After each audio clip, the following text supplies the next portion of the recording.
Pemirsa, pemilihan Presiden 2024 berpeluang terjadi dua putaran. Pasangan nomor urut 3 Ganjar Pranowo dan Mahfud MD berpeluang besar lolos ke putaran kedua. Pemilihan Presiden 2024 diperkirakan akan berlangsung ketat dan akan terjadi dua putaran. Hal ini tercermin dari hasil survei Pusat Polling Indonesia yang digelar 11 hingga 18 Desember 2023. Survei Puspol menunjukkan pasangan Ganjar Mahfud berpeluang besar lolos ke putaran kedua. Survei Puspol mengungkap elektabilitas tiga kandidat tidak ada yang tembus 50%. Dari survei Puspol, pasangan Prabowo Gibran meraih 41%. Pasangan nomor urut 3 Ganjar Mahfud meraih 27,6% dan pasangan Anies Muhaimin meraih 26,1%.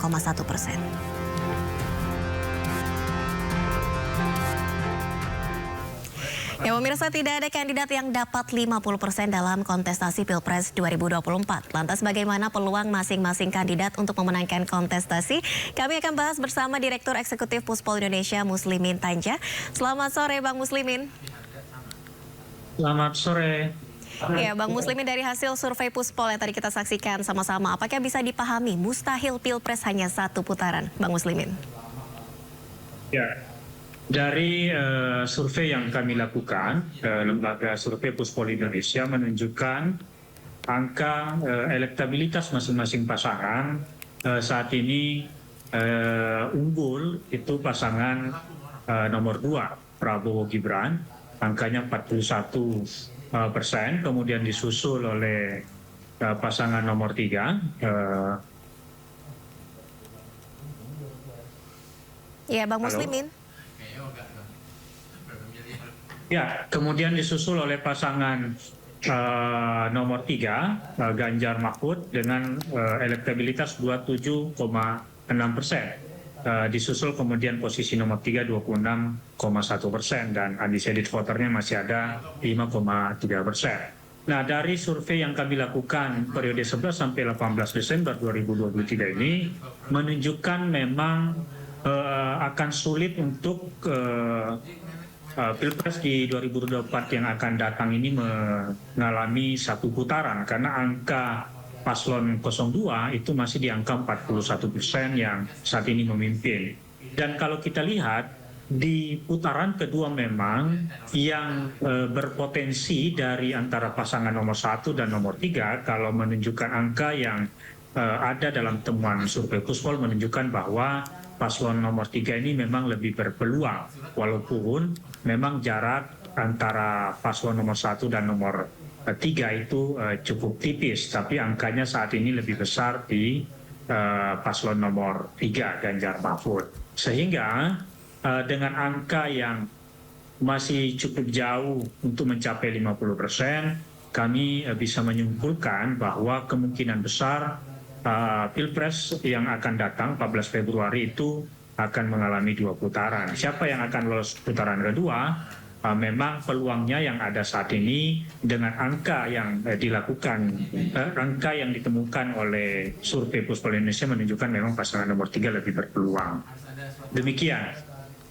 Baik, 27,6% artinya kan Ganjar Mahfud peluang masuk ke putaran kedua ini cukup tinggi ya Bang Muslimin. Bagaimana dengan peta elektoralnya Bang Muslimin? Di daerah mana saja kekuatan pasangan Capres-Cawapres nomor 3 ini? Nah, kalau kita lihat memang paslon 03 ini saat ini cukup jauh di Jawa Tengah dan Yogyakarta, ditambah dengan Maluku dan Papua. Kemudian perolehan suara paslon nomor 3 ini juga cukup bagus di wilayah Jawa Timur, yang kemudian di Bali Nusra. Jadi di 4 wilayah itu walaupun di Jawa Timur misalnya masih unggul Prabowo Gibran, tapi keunggulan Prabowo Gibran dibanding Pak Ganjar Mahfud itu selisihnya hanya sekitar 13%-an, sehingga masih memungkinkan kemudian pasangan Ganjar Mahfud untuk menaikkan elektabilitas di beberapa wilayah yang saat ini elektabilitasnya hampir mendekati pasangan nomor 2. Jadi kalau kita sebar dari sisi wilayah, kemudian paslon nomor 1 saat ini memang hanya unggul di wilayah DKI Jakarta, Banten. Selebihnya wilayah Sumatera, Jawa Barat, kemudian Jawa Timur, Bali, Kalimantan, Sulawesi itu memang saat ini lebih unggul pasangan nomor 2 Prabowo Gibran. Baik, Bang Muslimin, ini kan artinya ada selisih yang sangat tipis ya antara pasangan Capres-Cawapres nomor urut 1 dan 3. Nah, potensi apa yang harus dijaga Capres dan Cawapres Ganjar Mahfud ataupun dikembangkan agar bisa terus mendahului ataupun juga ini nantinya selisihnya bisa lebih terus tidak seketat ini, begitu Bang Muslimin?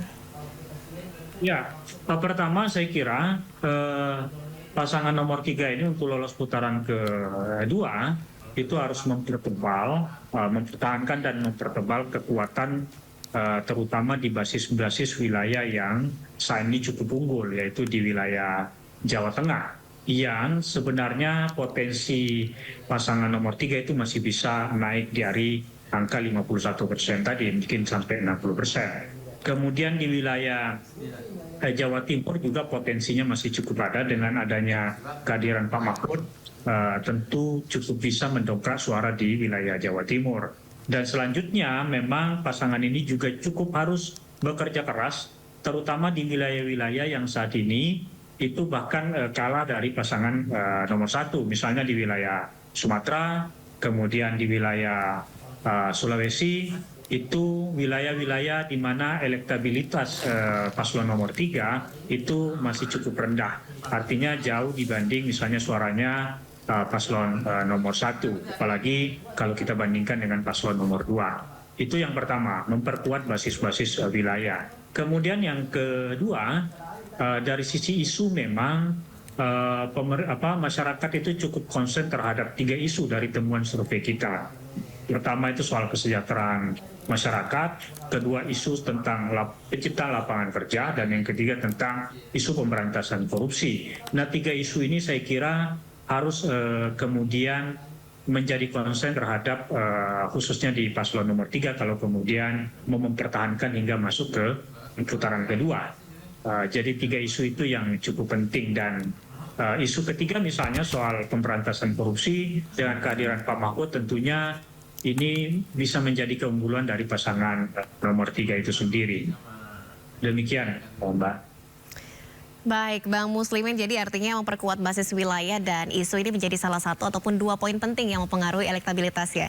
Terima kasih Direktur Eksekutif Puspol Indonesia, Bang Muslimin Tanjat. Tentunya nanti kita nantikan setelah debat Pilpres mendatang ini apakah akan mempengaruhi elektabilitas pasangan Capres-Cawapres. Terima kasih Bang Muslimin telah bergabung di Sindo Sore. Salam sehat, selamat beraktivitas kembali.